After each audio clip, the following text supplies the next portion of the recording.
ഈ നിലമ്പൂരിലെ ഒരു മന്ത്രി ഉണ്ടായിരുന്നു, ആര്യാടൻ. അവരുടെ ആഫീസിലായിരുന്നു രാധ എന്ന് പറയുന്ന സ്ത്രീയെ കൊന്ന് ചാക്കിൽ കെട്ടി അവിടെ സൂക്ഷിച്ചു വെച്ചത്. ഓർമ്മയില്ലേ നിങ്ങൾക്ക്? ഒരു സ്ത്രീയെ, അതും ആ ഓഫീസ് ശുചീകരിക്കാൻ വരുന്ന സ്ത്രീയെ ക്രൂരമായി കൊലപ്പെടുത്തി ചാക്കിൽ കെട്ടി ഒരു മന്ത്രിയുടെ, ഇവരുടെ ബ്ലോക്ക് കോൺഗ്രസ് കമ്മിറ്റിയുടെ ഒക്കെ ആഫീസിൽ കൊണ്ടുപോയി വെച്ചതിൻ്റെ ഒക്കെ ഒരു ഓർമ്മ നമ്മുടെ മുമ്പിലില്ലേ? ആ രാധയുടെ സഹോദരന്മാർ, അവരുടെ ബന്ധുക്കൾ സ്വരാജിനെ സ്വീകരിക്കുകയും ഗദ്ഗതത്തോടു കൂടി അദ്ദേഹത്തോട് സംസാരിക്കുകയൊക്കെ നമ്മൾ കേട്ടതാ. ഇത് നിലമ്പൂരില. എന്തൊക്കെ ഇവർ വിളിച്ചു പറയുന്നത്? കിട്ടുന്നതെല്ലാം വല്ലഭന് പുല്ലുമായുധം എന്ന് പറയുന്നത് പോലെ എല്ലാം അങ്ങ് പിണറായി വിജയന്റെ തലയിലേക്ക് വെച്ചു കൊടുക്കാം എന്ന് കരുതി അങ്ങ് നടക്കുക. ശ്രീ വസീഫ്, ഇപ്പോ മലപ്പുറം ജില്ലയിലാണ് ഉപതെരഞ്ഞെടുപ്പ് നടക്കുന്നത്. മലപ്പുറം ജില്ലയിലാണ് കൂരിയാട് വലിയ തോതിൽ ഹൈവേ ഇടിഞ്ഞിട്ടുള്ളത്. അതുപോലെ തന്നെ മമ്മാലിപ്പടി അടക്കമുള്ള ഭാഗങ്ങളിലും മറ്റു ഭാഗങ്ങളിലും ഒക്കെ പാതയ്ക്ക് വിള്ളൽ വന്നിട്ടുണ്ട്. മലപ്പുറത്താണ് 90% ഹൈവേ പൂർത്തിയായതും ഇപ്പോൾ പ്രശ്നങ്ങൾ കാണിക്കുന്നതും. അപ്പോൾ സ്വാഭാവികമായി ഉപതെരഞ്ഞെടുപ്പിൽ പോകുമ്പോൾ അത് കൃത്യമായി ജനങ്ങളോട് വിശദീകരിക്കേണ്ടി വരും. കണ്ടോ, റോഡ് കണ്ടോ, ഞങ്ങളുടെ വികസനം കണ്ടോ എന്ന് ചോദിക്കുന്നത് പോലെ തന്നെ എന്താണ് ഈ റോഡിന് പറ്റിയത് എന്നുള്ളതിന് മറുപടി പറയേണ്ടി വരും. ഉത്തരവാദിത്വം ഞങ്ങൾക്കല്ല മറ്റവർക്കാന്ന് പറഞ്ഞിട്ട് അതിൽ കാര്യമില്ല.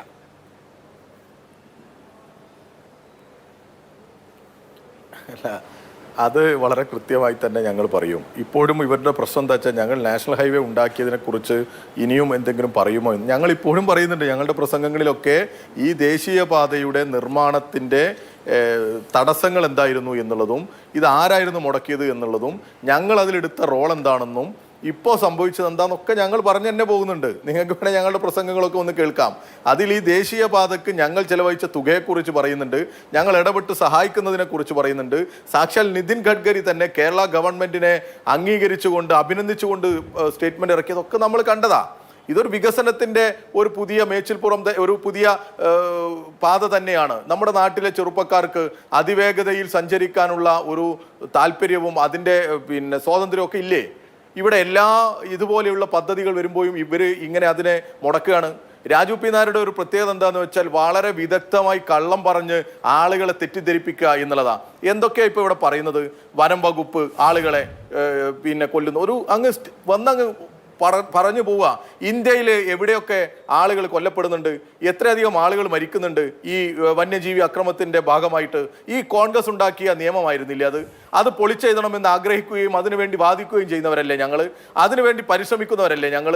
ഇതിനുവേണ്ടി ഈ വന്യജീവി അക്രമങ്ങളെ തടയാൻ വേണ്ടി കേന്ദ്രത്തോട് 1000 കോടി രൂപ ചോദിച്ചിട്ട് മുഖം തിരിഞ്ഞു നിൽക്കുന്ന സമീപനം സ്വീകരിച്ചവരല്ലേ കേന്ദ്രം? എന്നിട്ട് ഇത്രയധികം MP-മാരുള്ള ഇവർ എവിടെയെങ്കിലും ഇടപെട്ടോ? പിന്നെ ലഹരിയുടെ വിഷയം, ലഹരി കേരളത്തിലെ മാത്രം ഒരു സംഭവമാണോ? എന്തൊക്കെ ഇവർ വിളിച്ചു പറയുന്നത്? കിട്ടുന്നതെല്ലാം വല്ലഭന് പുല്ലുമായുധം എന്ന് പറയുന്നത് പോലെ എല്ലാം അങ്ങ് പിണറായി വിജയന്റെ തലയിലേക്ക് വെച്ചു കൊടുക്കാം എന്ന് കരുതി അങ്ങ് നടക്കുക. ഇവരുടെ യൂത്ത് കോൺഗ്രസിന്റെ സംസ്ഥാന ജനറൽ സെക്രട്ടറിയുടെ വീട്ടിൽ നിന്ന് പത്തനംതിട്ടയിൽ 2.5 കിലോ കഞ്ചാവ് പിടിച്ചത് ആ വീട്ടിൽ നിന്നാണ് പിടിച്ചത്. നാട്ടിലുടനീളം ഇത് നടക്കുന്നുണ്ട്. അത് കരുതി ഞങ്ങൾ ഇത് അപ്പാടെ കോൺഗ്രസ്സുകാരും യൂത്ത് കോൺഗ്രസ്സുകാരും ഈ കേരളത്തെ നശിപ്പിക്കാൻ കഞ്ചാവ് കൊണ്ടുവരികയാണെന്നൊന്നും ആക്ഷേപിക്കുന്നില്ല. അത് അവരുടെയൊക്കെ പോരായ്മയും തെറ്റുമാണ്. അതൊക്കെ കണ്ടെത്തി നടപടി സ്വീകരിച്ച് അവർക്കെതിരെ നിയമ നടപടിയുമായിട്ട് മുന്നോട്ട് പോകണം എന്നുള്ളതാണ് ഞങ്ങളുടെ നയം. പിന്നെ ആളെ കൊല്ലുന്നത് പറഞ്ഞു, ഇത് നിലമ്പൂരാണ്. ഈ നിലമ്പൂരിലെ ഒരു മന്ത്രി ഉണ്ടായിരുന്നു, ആര്യാടൻ. അവരുടെ ആഫീസിലായിരുന്നു രാധ എന്ന് പറയുന്ന സ്ത്രീയെ കൊന്ന് ചാക്കിൽ കെട്ടി അവിടെ സൂക്ഷിച്ചു വെച്ചത്. ഓർമ്മയില്ലേ നിങ്ങൾക്ക്? ഒരു സ്ത്രീയെ, അതും ആ ഓഫീസ് ശുചീകരിക്കാൻ വരുന്ന സ്ത്രീയെ ക്രൂരമായി കൊലപ്പെടുത്തി ചാക്കിൽ കെട്ടി ഒരു മന്ത്രിയുടെ, ഇവരുടെ ബ്ലോക്ക് കോൺഗ്രസ് കമ്മിറ്റിയുടെ ഒക്കെ ആഫീസിൽ കൊണ്ടുപോയി വെച്ചതിൻ്റെ ഒക്കെ ഒരു ഓർമ്മ നമ്മുടെ മുമ്പിലില്ലേ? ആ രാധയുടെ സഹോദരന്മാർ, അവരുടെ ബന്ധുക്കൾ സ്വരാജിനെ സ്വീകരിക്കുകയും ഗദ്ഗതത്തോടു കൂടി അദ്ദേഹത്തോട് സംസാരിക്കുകയൊക്കെ നമ്മൾ കേട്ടതാ. ഇത് നിലമ്പൂരില. ഇതിനെ തൊട്ടടുത്താണ് തുവ്വൂര്. അവിടെയാണ് ഒരു യൂത്ത് കോൺഗ്രസിന്റെ മണ്ഡലം സെക്രട്ടറി വിഷ്ണു സുനിത എന്ന് പറയുന്ന ഒരു പെൺകുട്ടിയെ കൊലപ്പെടുത്തിയിട്ട് അത് കൊലപ്പെടുത്തിയ ആളെ കണ്ടെത്തണമെന്ന് പറഞ്ഞ് സമരം നടത്തുക. ഇതാ യൂത്ത് കോൺഗ്രസിന്റെ രീതി. നോക്കൂ നിങ്ങൾ, എത്ര തൊലിക്കട്ടി വേണം അതിന്? ഇതാ കോൺഗ്രസ് പഠിപ്പിക്കുന്നത്. ഒരു പെൺകുട്ടിയെ ക്രൂരമായി കൊലപ്പെടുത്തി എന്നിട്ട് സ്വന്തം വീടിന്റെ പിന്നാമ്പുറത്ത് കുഴിച്ചിട്ടിട്ട് പിറ്റേ ദിവസം യൂത്ത് കോൺഗ്രസിന്റെ സമരമാണ്, അന്വേഷണം നടത്തണം, പ്രതിയെ പിടിക്കണമെന്ന് സമരം നടത്തുക. അല്ല, ഞാൻ പറഞ്ഞോട്ടെ, ഇവർ പറഞ്ഞതാണ് ഇതൊക്കെ. അത് നിങ്ങൾ മിണ്ടാതിരുന്ന് കേട്ടതാ. ഇവർ പറഞ്ഞതാ. ആ കൊലപാതകം നടത്തിയത് ആരാ? ഇവരുടെ യൂത്ത് കോൺഗ്രസിന്റെ ഭാരവാഹിയാ. ഒരക്ഷരം മിണ്ടിയില്ല. കേരളത്തിൽ വലിയ ചർച്ചകളില്ല.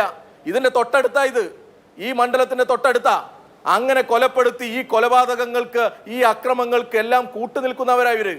ഇതെങ്ങാനും കേരളത്തിലെ ഒരു DYFI-കാരനോ ഏതെങ്കിലും ഒരു ഞങ്ങളുടെ ഒരു പഞ്ചായത്ത് പ്രസിഡന്റിന്റെ വീട്ടിലായിരുന്നു അല്ലെങ്കിൽ അവരുടെ ഓഫീസിലായിരുന്നു ഈ രാധയെ പോലെയുള്ള ഒരു സ്ത്രീയെ കൊലപ്പെടുത്തി ഇങ്ങനെ ചാക്കിൽ കെട്ടി തൂക്കിയതെങ്കിൽ ഒരു കാലത്തും ഞങ്ങൾക്ക് കേരളത്തിൽ മത്സരിക്കാൻ പറ്റാത്ത തരത്തിലുള്ള അക്രമങ്ങളും വലിയ പ്രചരണങ്ങളും കഥകളും ഇറക്കി ഇവർ നടക്കില്ലായിരുന്നോ?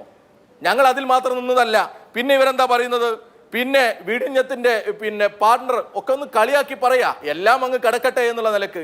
ആരാണ് അദാനിക്ക് കരാർ കൊടുത്തത്? നമ്മൾ പരിശോധിക്കണ്ടേ? ഞങ്ങൾ പറഞ്ഞ തരത്തിലേക്ക് ഇത് കേരളത്തിന്റെ ഒരു സ്വത്താക്കി മാറ്റണം വിഴിഞ്ഞം പദ്ധതി എന്നുള്ളതായിരുന്നു ഞങ്ങളുടെ ആഗ്രഹം.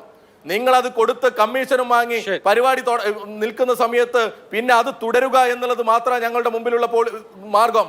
ഞങ്ങളുടെ ഗവൺമെന്റുകൾ ഇടതുപക്ഷം എല്ലാ കാലത്തും സർക്കാരിന്റെ മേൽനോട്ടത്തിൽ സർക്കാരിന്റെ ഉടമസ്ഥതയിലേക്ക് ഇത് കൊണ്ടുവരണമെന്ന് ആഗ്രഹിച്ചവരാ. എന്നാൽ അത് പദ്ധതി ഉപേക്ഷിച്ചു പോകരുത് എന്ന് കരുതിയിട്ടാണ് നിങ്ങൾ കൊടുത്ത കരാറിൽ ഞങ്ങൾ നിന്നത്.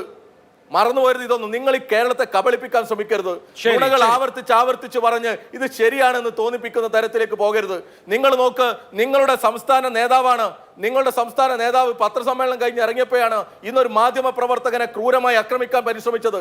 ഇന്ന് അഭിലാഷ് ഉൾപ്പെടെ അത് ചർച്ചക്കെടുക്കേണ്ടതായിരുന്നു. ആ റോഷിപാലിനെ എത്ര കാലമായി ഇവർ വേട്ടയാടുന്നു? എത്ര കാലമായി വേട്ടയാടുന്ന ഒരു മാധ്യമ പ്രവർത്തകനെ? ഇവരുടെ ജനാധിപത്യവും ഇവരുടെ ഒരു ഗാന്ധി സ്വഭാവവും ഒക്കെ ആണോ ഇത് കാണിക്കുന്നത്? അയാളെ കൊല്ലുമെന്ന് പറഞ്ഞ് ഫേസ്ബുക്കിലും സോഷ്യൽ മീഡിയയിലും പ്രചരണം നടത്തുകയല്ലേ? എന്താ അദ്ദേഹം ചെയ്ത തെറ്റ്? ഇവിടെ പ്രചരണത്തിൽ ഇപ്പൊ നിങ്ങൾ പറഞ്ഞു റീൽസ് ഇട്ടല്ല നേതാവായത് എന്ന്. ഈ കേരളത്തിലുടനീളം യൂത്ത് കോൺഗ്രസുകാർ ഉൾപ്പെടെ പരാതി കൊടുത്തു വ്യാജ ഐഡന്റിറ്റി കാർഡിനെതിരെ. ഇടവേളയ്ക്ക് ശേഷം മടങ്ങിയെത്താം. ശരി.